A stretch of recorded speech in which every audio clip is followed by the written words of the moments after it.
thank you all for joining us today for the Innovate virtual conference. We're excited to have participants from across the country joining us today for a conversation right now called Post-Pandemic Transformation, University Leaders Look Ahead.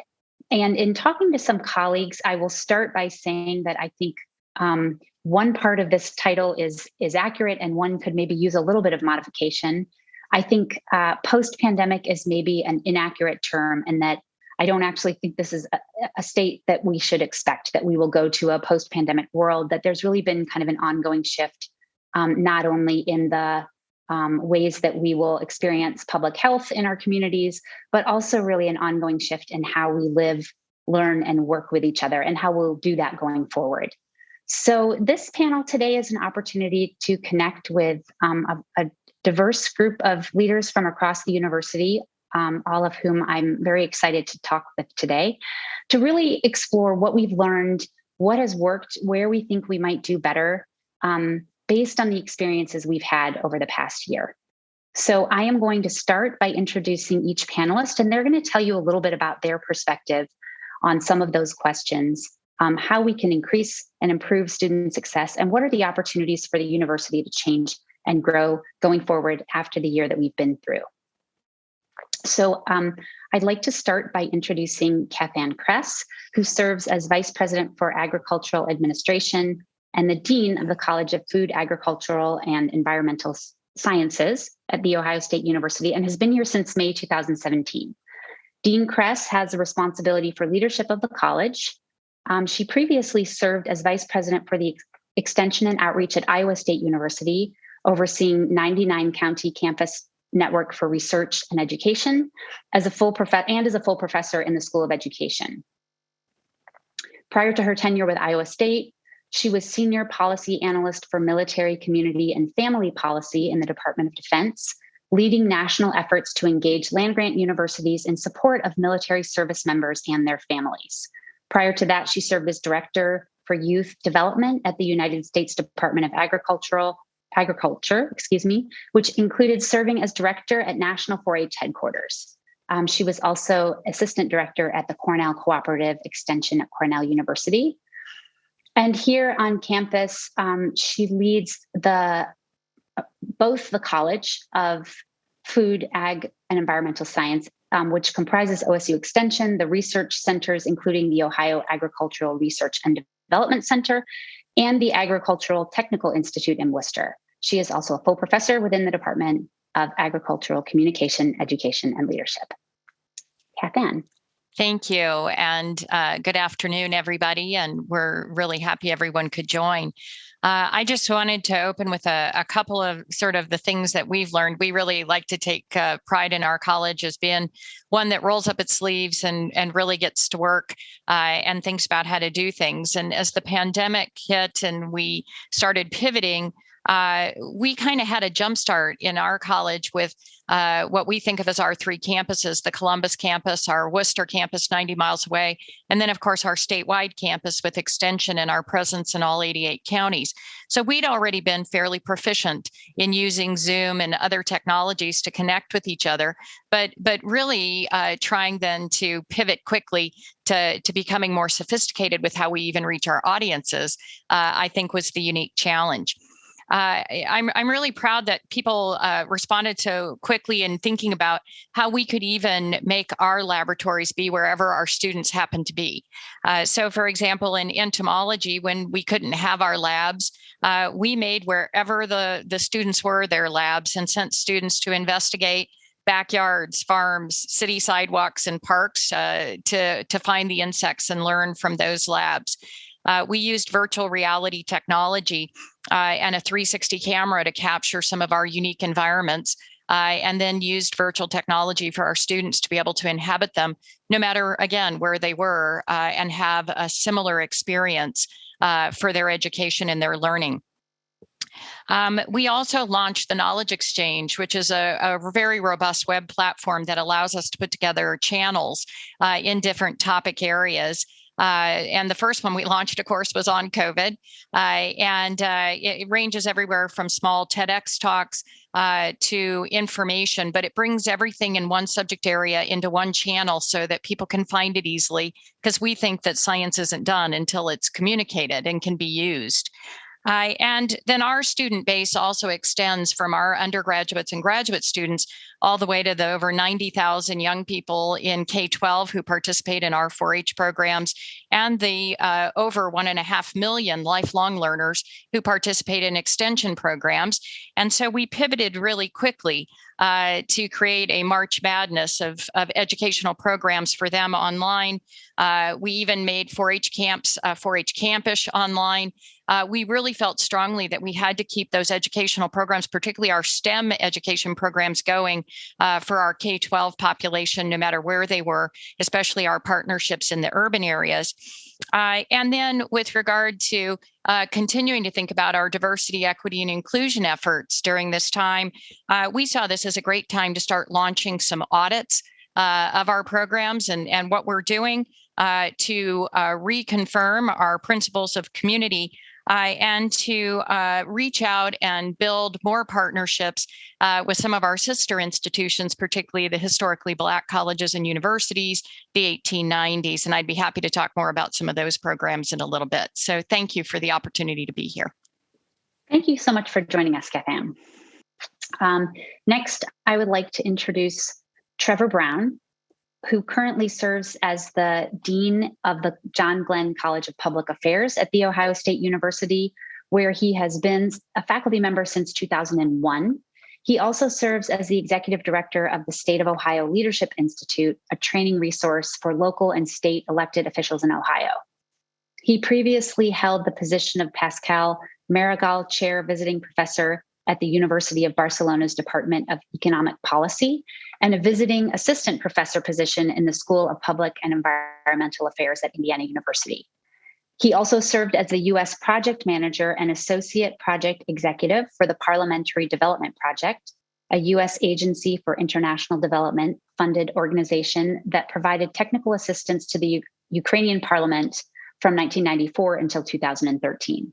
He is a fellow of the National Academy of Public Administration and conducts research and teaches on public management and leadership, governance and government contracting, public-private partnerships, and democracy and democratic transitions. Professor Brown received his PhD in public policy and political science from the School of Public and Environmental Affairs and the Department of Political Science at Indiana University, and a BA in public policy from Stanford University. Trevor, I'll hand it over to you. Thanks, and thanks, Joy and Kathann, and thanking all of you for joining us today. It's funny to just listen to your bio be read and think it's almost like a past life. I don't remember any of that. Given the year we've just been through, I was like, oh yeah, I did those things. So it's fun to hear them repeated. But there's one other one that I'll add to that list, which is I also serve as the executive dean for the professional colleges here at Ohio State University. And partly because I was in that role, I was asked to co-chair an academic transition task force with one of the vice provosts here at Ohio State, Kay Wolf, bringing together various parts and pieces of the university in the midst of the pandemic to think about how we would quickly adjust and pivot in that sort of hair on fire moment that we all experienced across the country. But then now transitioning, and I agree with Lee's characterization, we're not quite in the post-pandemic period. I don't know what we would call what we are in right now. It's different than the crisis I think that many of us felt a little over a year ago, but it doesn't quite feel back to the period just before then. But we're helping to think through, both in the near term, how we welcome people back to a residential campus, which Ohio State is, but then also how do we take advantage of some of the lessons we've learned from this year of tremendous experimentation. And so in that spirit, I'll share that a couple of things that we, and I'd say this both in that role spanning the university, but also running a small college, The first thing that just I found absolutely remarkable about this year was the resiliency and adaptability of everybody, knowing also that there is a limit on that resiliency and adaptability. So I've been struck by how many times I had conversations with people who, going into the pandemic, would have said, "I'll never teach online," to now not only saying that they do it, but they embrace it, and they've learned a lot about how they can do different things in the classroom that they weren't able to do before, by virtue of now having had this experience. And so I think there has been just, again, a remarkable demonstration. I'm sure this is true at many other universities as well, at that ability to adapt and change in the face of trying circumstances, while being focused on the core mission of teaching and learning and sharing what we know in the academy with students. On the flip side, one of the other things I think that was perhaps a surprise, and it's one of the things we're coming to learn more about now as we think about transitioning back to more in-person delivery, is how important all the things that happen around the classroom experience are for the classroom experience. So I think immediately in the midst of the crisis, all of us were focused on how can we get content up online? How can we get students able to access that content? What technology do they need, et cetera? But then many of us started to hear about the emotional fracturing that people felt from being disconnected, that ability to say stop and see a professor after the class. It didn't happen in that normal period in which you're assigned, or walking out of a classroom with another student and sharing an idea that just had been sparked in the classroom, and then decompressing someplace else on campus, the library outside, the union here on campus. Those things were, if not taken away, certainly constrained by the pandemic. And now we're coming to learn more and more about how important those sort of co-curricular and extracurricular components were in the life of students and in the life of faculty and staff. So one of the things we're trying to be very conscious of as we think about the next phase is how do we build that kind of infrastructure in addition to making sure that the experience that students have in the classroom is of the highest quality? How do we reknit together some of that social fabric that occurs outside the classroom? And one of the ways we're beginning to talk about that here at Ohio State is we won't be welcoming one new class next year, one new class of first years. We'll be welcoming two first-year classes, in the sense that the students who started their academic journey, whether it be undergraduate or graduate, last year had a very different experience that wasn't connected in the same way as the traditional residential student. So as those students come back to campus, we need to put an extra effort into thinking about how they reestablish connections or establish them if they haven't had that opportunity yet.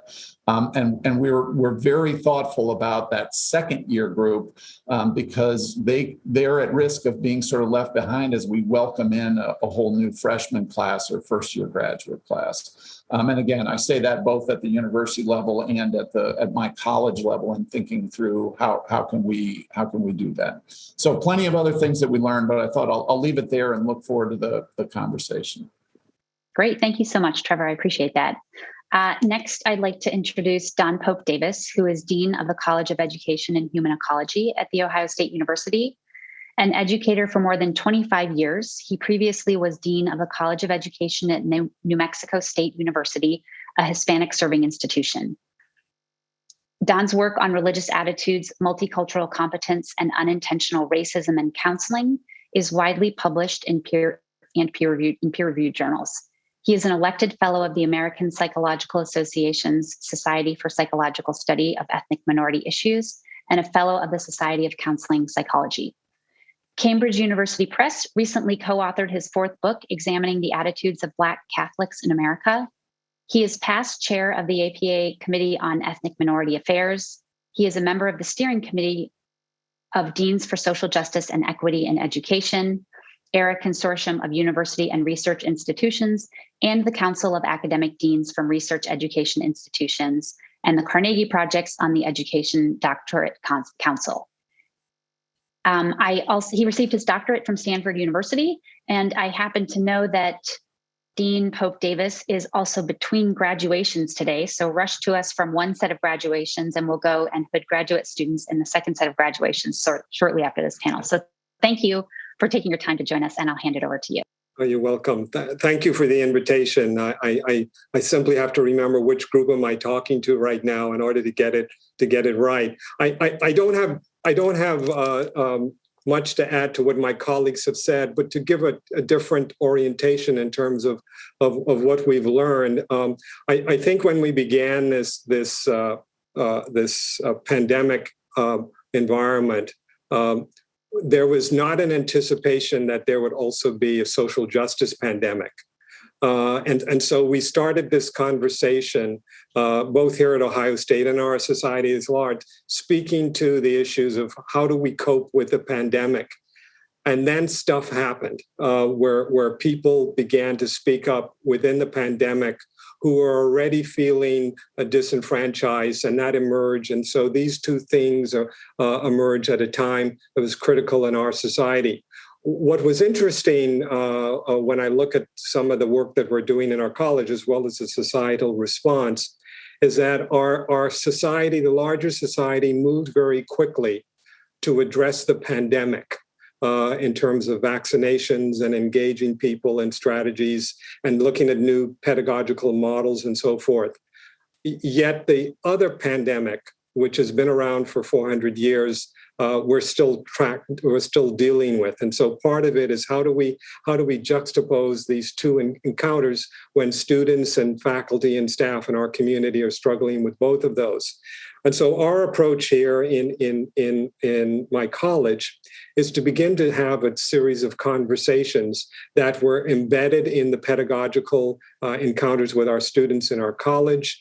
In our K-12 environment, we are very much involved, very much like my colleague Kath Ann. We are throughout all 88 counties throughout Ohio, and try to begin to have these kinds of conversation that involve transformation. In the process, we recognized there were other issues around parity, equity, educational opportunity, technology, and all of those kinds of things that we had not paid attention to before for a variety of reasons. But it allowed us to come back to what is our mission as a land-grant institution, and how do we elevate the educational enterprise in our community? And so we began to think about that, not only in terms of pedagogy, but also in terms of research. That is, taking what we do and thinking of ways in which we can apply it to our community so it informs us back in the classroom. And so we began to have a series of seminars,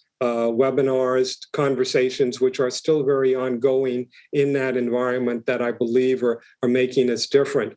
One of the things we learned is we spent so much energy on trying to think about how our students learn. We forgot early on to talk about the staff and faculty who are delivering this product, their well-being, their psychological and social well-being. And so that was one of the things we learned, and we have recently begun to pivot. And we have another colleague who's been behind that effort in a variety of ways that we're trying to embed in our college in a variety of ways.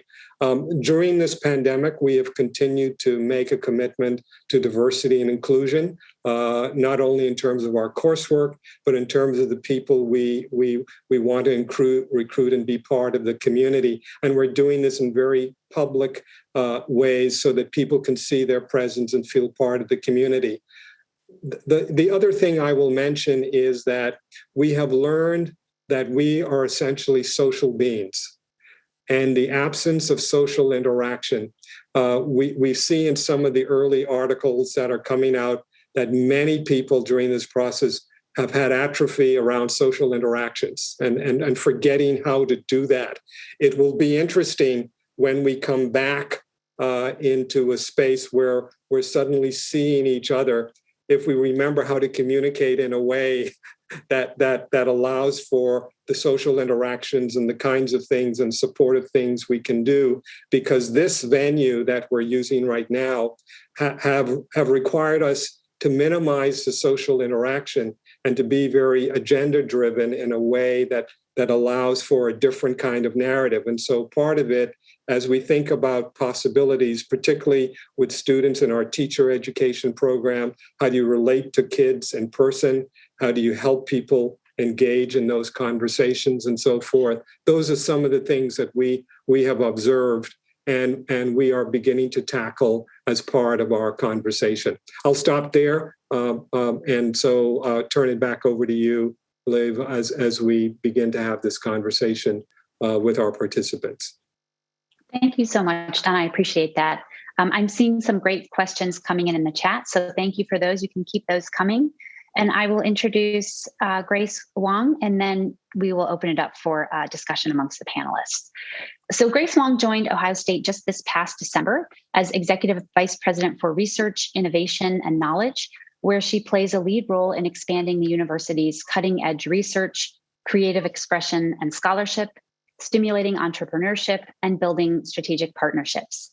Prior to Ohio State, Dr. Wong held dual roles as Senior Vice Chancellor for Research and Economic Development at the State University of New York System and Interim President of SUNY Polytechnic Institute. At SUNY, Dr. Wong led its research enterprise with about $1.7 billion annual expenditure. She advanced a research and economic development growth strategy, expanding its research capacity in key strategic areas. Before joining SUNY, Dr. Wong served as Acting Assistant Director for Engineering at the National Science Foundation. In this role, she led the Engineering Directorate at NSF, managing a funding portfolio of over $900 million dedicated to investments in frontier engineering research, supporting engineering education, and fostering innovation and technology commercialization. It's been a delight to work with Dr. Wong since she came to Ohio State, and I will turn it over to you, Grace. Thank you, Liv. Thanks for that kind introduction. I think my colleagues already touched many of this, and so I can share with you a little bit of what I have learned during the pandemic.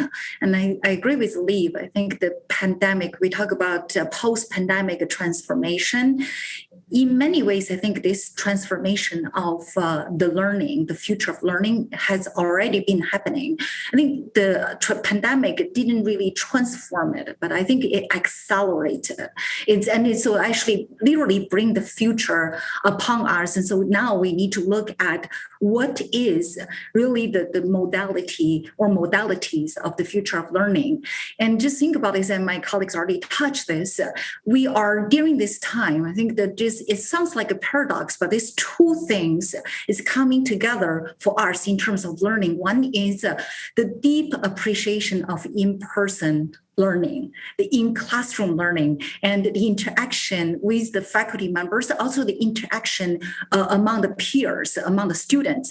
And it's really nothing can replace that. This is deep appreciation of that. The students cannot wait to come back to the campus. Because I remember the last March when we first went online, we were talking about, oh my gosh, are we ever going to come back to the classroom again since we're moving 100% online? Actually, the reality is the students cannot wait to come back, and we cannot wait to come back. So that interaction is tremendously valuable. And then on the other side, we also noticed that is we can go online, like Dean Brown just talked about. We have thought, some of us probably think we will never go online. My course will never go online. There's no such thing. And then we went 100% online. We realized actually we can do it. A lot of things through the technology, we can do it. So I think that gave us the opportunity now to think about the future of learning. Is really there a boundary between the classroom and the virtual reality, the digital reality of the learning, and how do we combine the two, actually provide, and just focusing on providing the flexibility and access of the knowledge. And if we think about that, just using the technology, using the in-person time, redesign the future of learning, it's a great opportunity. So I'm not talking about 100% exclusively online or 100% in classroom. I'm talking about truly the future of learning that focus on the outcome and student success. So that's, I really think that's very, very exciting.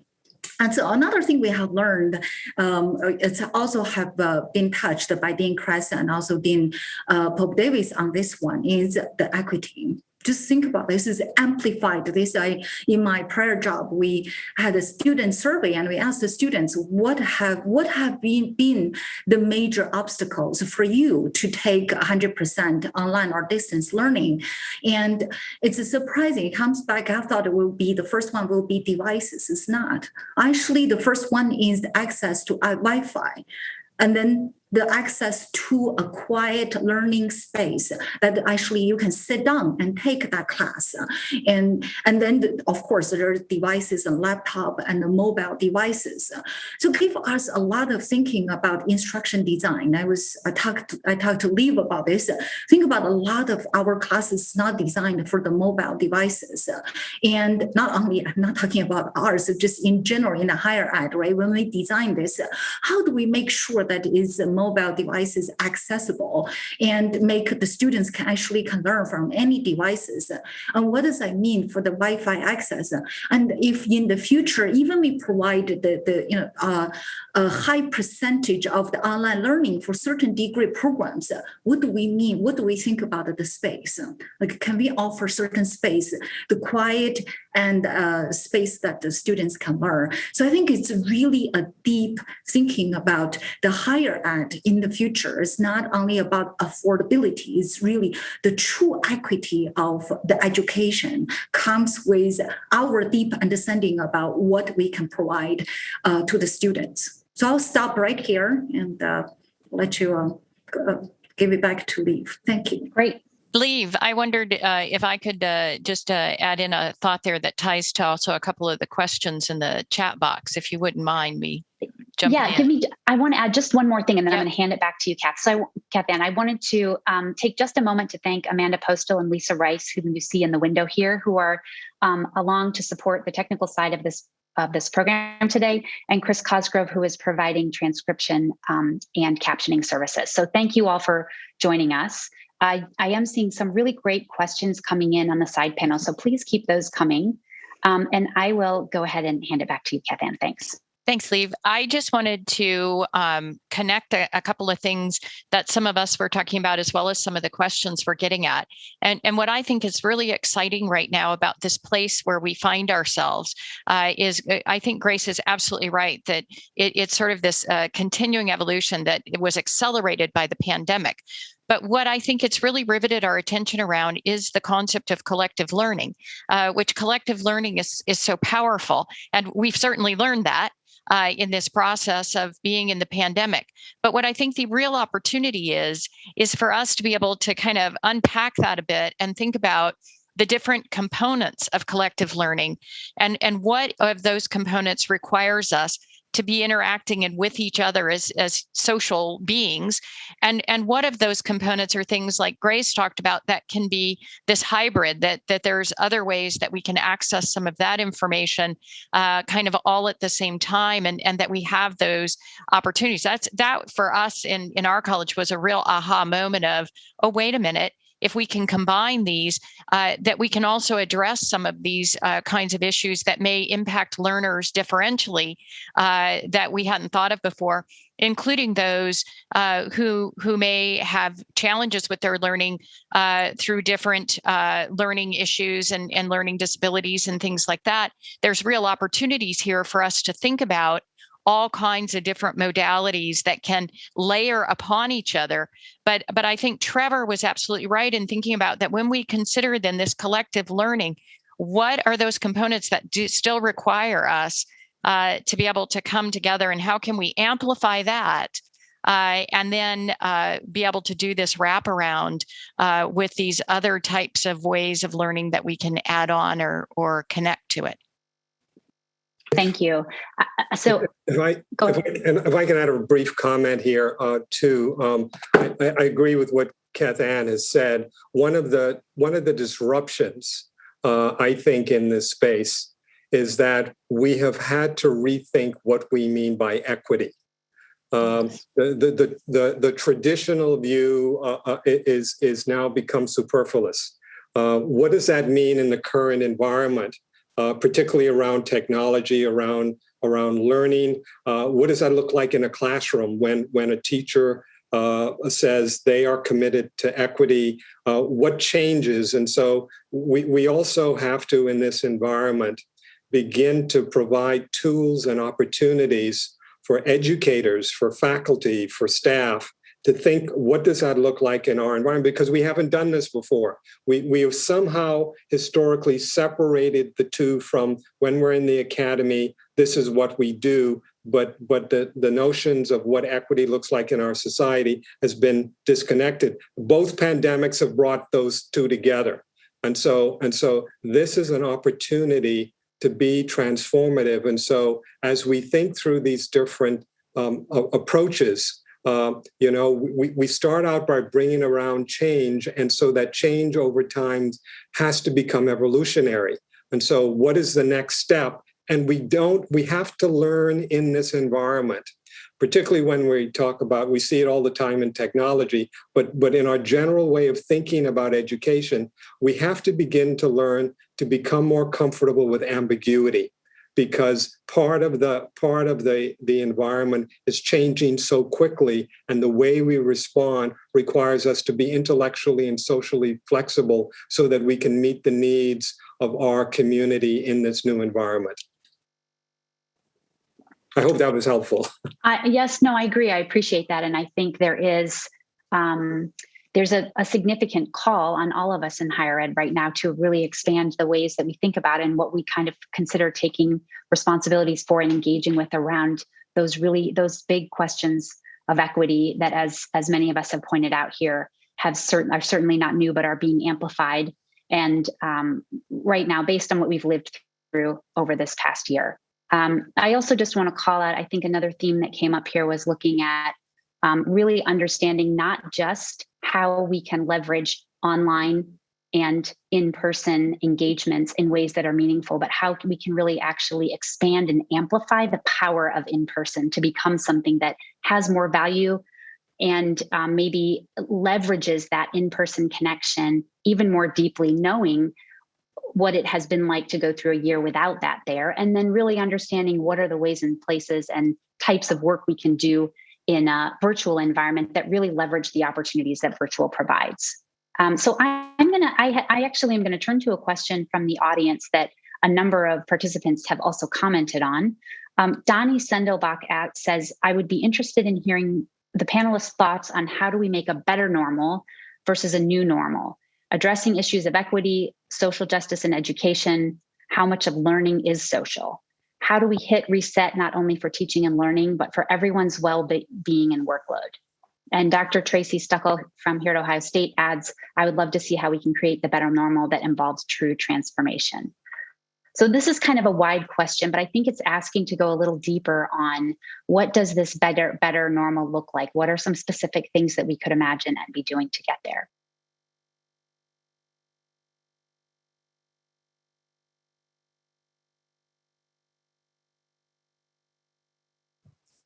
Since there's silence, I'll jump in.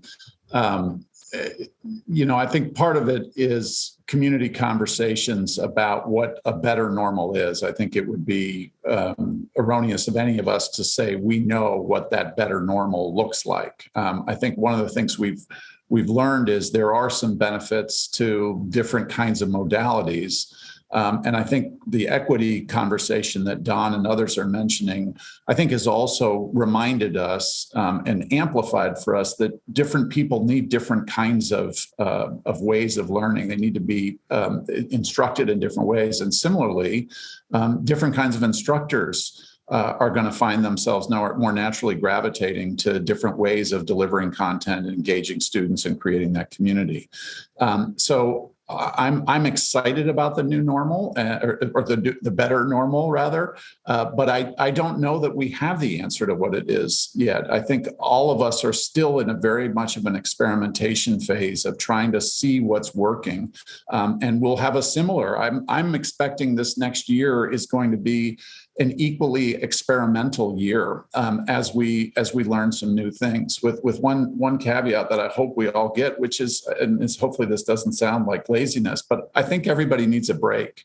I think one of the things that we know from learning research is you can't constantly be adapting and adjusting. You need some ability to reflect on what just happened and go through that process of looking back and saying what worked and what didn't, and what are things that we can implement moving forward. I think there is, on the one hand, again, excitement around the novelty of some new approach. But I think all things being equal, faculty and students want to get to some kind of equilibrium in what they can expect in a course, in their degree program, et cetera. And so I'm hopeful that this summer, we didn't have a summer last summer. I think, I speak for most universities when I say, because of the important social justice issues that occurred in last summer and the continuing adjustment to the pandemic caused many of us to just work more, not work more thoughtfully. And I think this summer will present an opportunity to really have that period of reflection, as well as a little bit of rest and restoration.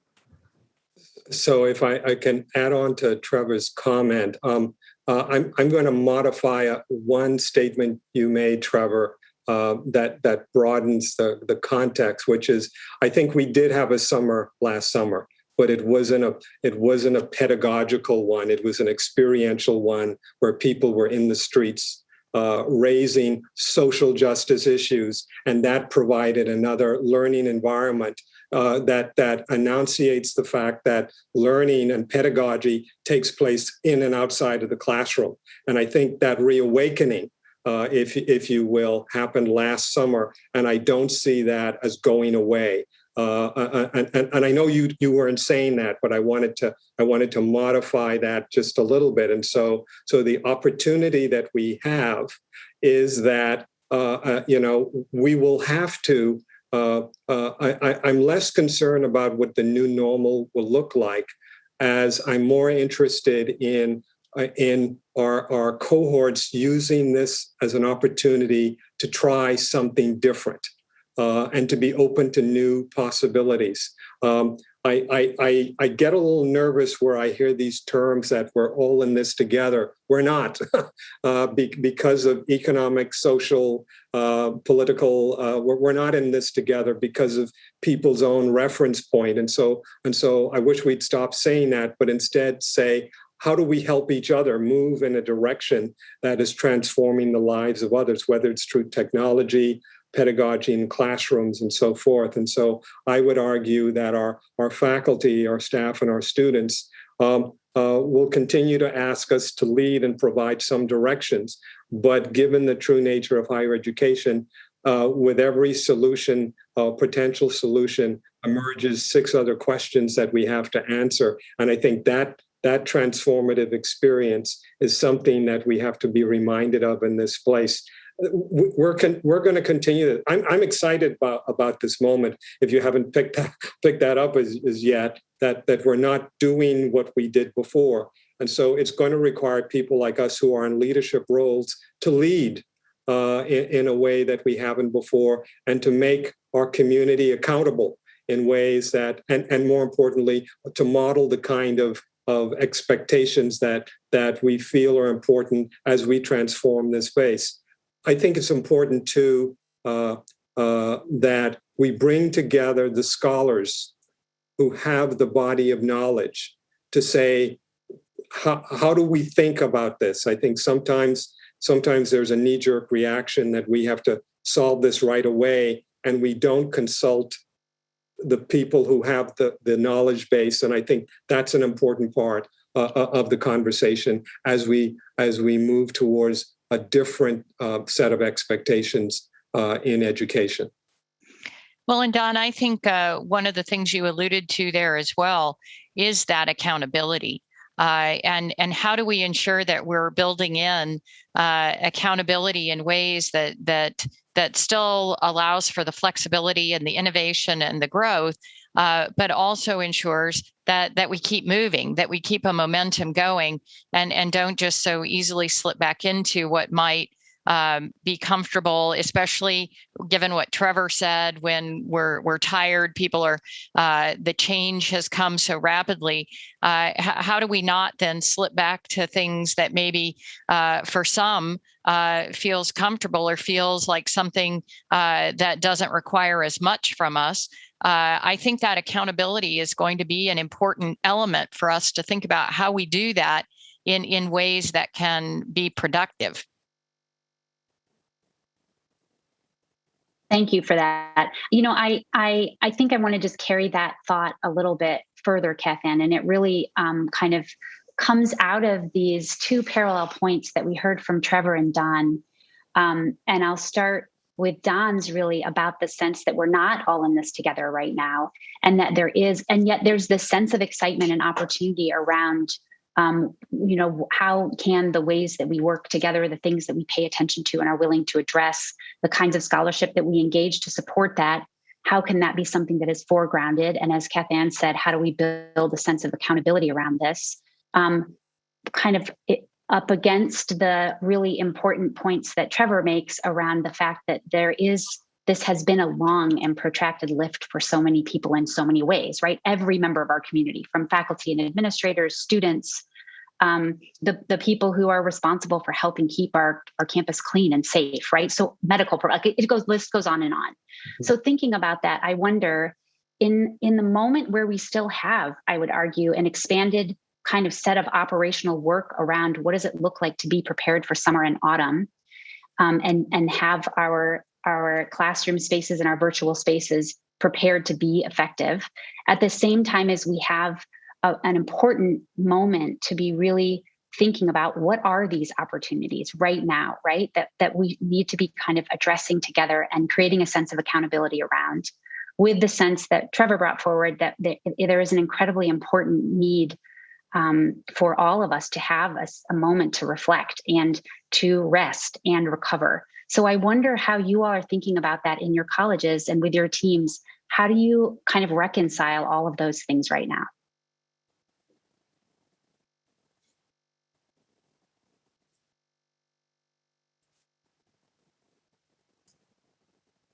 I'll wander. Go ahead, Grace. Go ahead. I know you asked for colleges. Of course, I don't run the colleges here, but I think it's just actually this, thinking about autumn and also moving forward, just we shouldn't let it go. The license learned, the very valuable license learned, and a tremendous experience we have gained from this pandemic time. So one of those is the importance of the instructional design. We moved to, I think we should say we moved to distance learning. We really didn't move to truly online, because that takes the design, the instructional design takes, think about how do we think about the design of the curriculum from the scratch, right? I think how do we digitalize the courses is different. So I think and how do we integrate the assessment and everything into the curriculum design? So I think it's really emphasize the importance of the instructional design, and we think it's in the future when we develop the new degree programs, the new curriculum, and how do we make sure it's more adaptable, and how do we do that? And it could be in person. Actually, most likely in the future, with the classroom learning technologies, we may very well be actually, and we already been doing that, a hybrid mode that some students are in the classroom and some actually are online. And they are seeing this very differently from the virtual reality versus physical reality. And how do we design the curriculum in terms of that? So I think it gives us a tremendous opportunity to think about this and to innovate. And another thing is about the scaling of the learning technologies. If we want to, and I think this is a low-hanging fruit in terms of technology, but actually it's a tremendous challenge in terms of the scalability, is how do we capture all the lectures and how do we curate this information, make it searchable and make it accessible, provide the flexibility, and how do we do this, and how the issues related to this in the large scale. So just it gave us again a really, really good opportunity to think about the classroom material and the course materials. What do we want to do with it? And that itself, if we figure that out as the thought leaders in higher education, we should be able to offer a lot more flexibility and access to our students. So one of the things that, thank you, Grace. I'm glad to hear about the technology part of that, of what's transforming. The other part is, and this is your area, innovation. How do we move in that direction? The piece that I'm reminded of, and Kath Ann has some familiarity with that as we look at our counties, is that the technological innovations continue to leave a cohort of people behind. I saw a student, one of our students, logging into a class vis-a-vis a cell phone. And I'm sitting there thinking, okay, how is this working? And again, I didn't have a conversation. The student might have said, this is working fine for me. It's okay.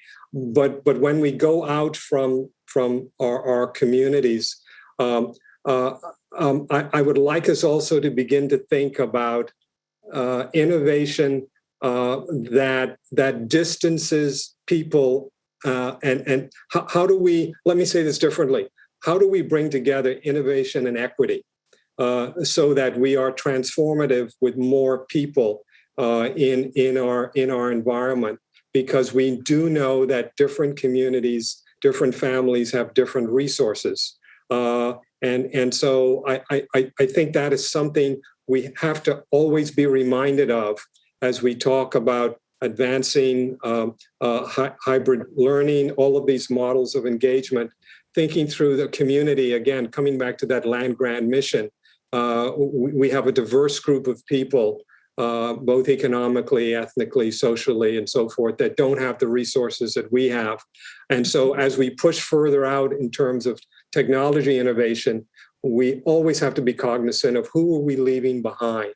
And I know that's on your agenda, but I wanted to make that very explicit. No, I think that's really an excellent point. That's why a few minutes ago I mentioned that the mobile. It's just how do we make sure when we design some of the online learning materials is what enrich modality and the mobile learning. So I think it's important. You're absolutely right, Dawn, is the technology sometimes looks like it's actually can help with equity, and sometimes it's actually make it even the equity, the gap even bigger. It just really depends on who has the access of the technologies, right? So I think it's very, very important that we take that into the consideration, understand that the students' situation. If the actually Leave works on this digital flagship, you're thinking about the devices we offer to the students, and also the students has access to. How do we design that to make sure your point, if students are learning from the cell phone and our curriculum is not designed in the way that it can look the same, it's actually a problem, and that's actually widening the gap. And I think the awareness of that from the beginning of the design, it's really, really critical. Well, and how we can really speak to those who are so much more fluent in using the different kinds of technology, whether it's the smartphones or whether it's some other modality. We have some of our faculty members who are experimenting with moving some of the courses that we think of as not always the most exciting of our courses into using technologies that look a lot like some of the gaming worlds with the virtual reality and things like that can be done on a smartphone or on the iPad. I think that really trying to think very differently for those of us who didn't grow up with the technology. I think sometimes it's much harder for us to think about what that looks like, but that doesn't need to be the limitation by any means in thinking about how we reach them.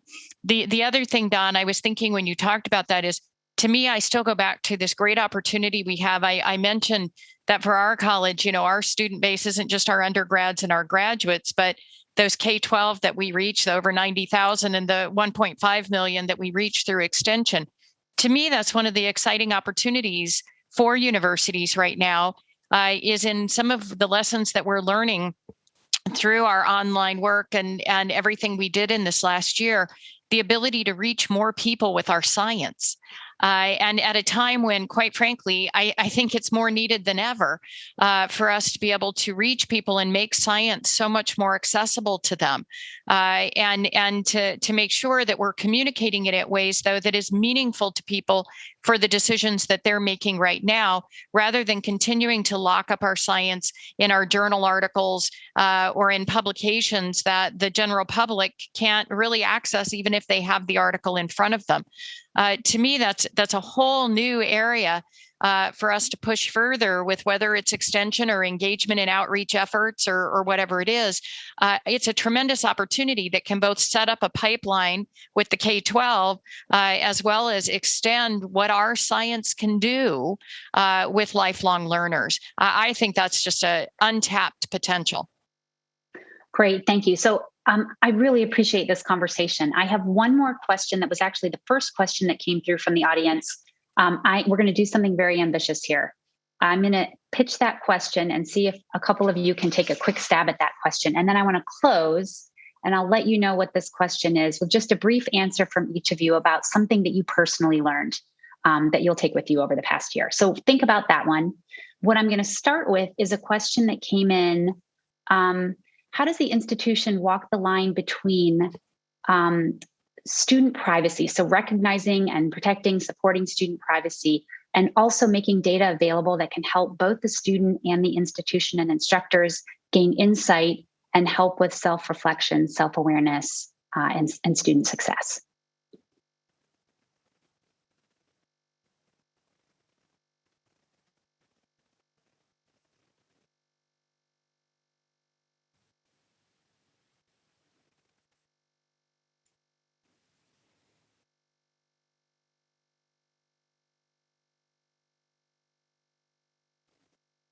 Grace, you're muted. I can't tell if you're getting no, ready I was to... wondering if my colleagues want to go first. Okay. Go ahead, Grace. So I think it's actually the things I already mentioned. I think the student success is, if there's this pandemic time, and of course we went large scale online or distance learning, but I think it's more than ever, it taught us really a great thing that we already know, but I think amplify that message is the student success is exceedingly individualized experience.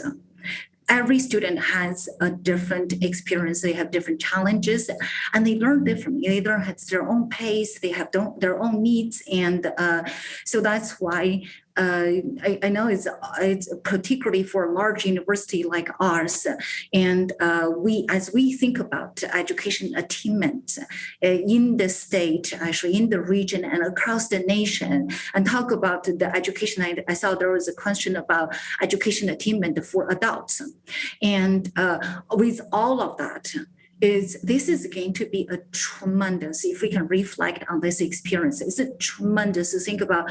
If anything we can do, whatever it is if we can offer this more individualized experience, it's going to be very valuable, because to the end of the day, and we learned this in the last almost 1,000 years, education is an individualized experience through the technology, through interaction, through academic advising. Actually start with admission and enrollment. It's an individualized experience. It's very personal for each and every one of our students, and we need to treat it that way. Thank you, Grace. All right, so on that note, we're going to pivot now to this last question. Just in a few sentences, could you share something that you feel like you learned or are taking away personally after this year?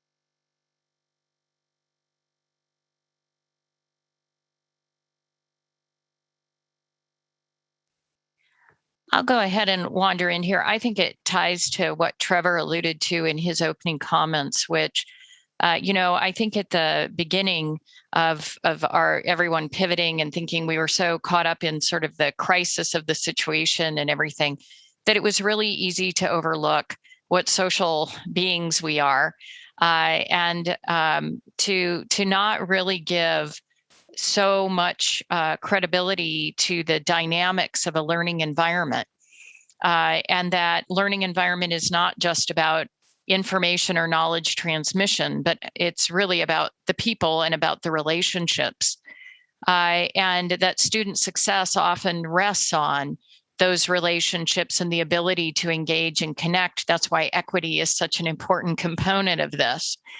And to me, it just really sharpened the focus about thinking about how intentional. That's why, to Trevor's other point, it's been so exhausting, because you have to work very hard and intentionally on those connections during a time when it's Zoom and we don't actually have eye contact with each other, or a whole host of other things, the opportune moments and everything else. I think it's made people more aware of those things. And at the same time, I think that as our mental health has been impacted, as people have maybe felt more anxiety around some of that, I think the reentry from all of this is not going to just be throw open the doors and have a great big welcome back everybody kind of party. I think it's going to take as long to come back to whatever the better normal is, than perhaps it did to transfer to the where we are now, simply because of the complexity of all those dynamics and where people are, and because none of us are the same we were then. Our views about what the old normal was and whether equity played a part in that, whether it really was something that supported student success as effectively as it could. You can't put that all back into the same box that it was in before. And I think that this sort of churn of change and this level of stress that people are feeling, I think the reality is it's with us for a while. I think it is part of the transformation, part of the change.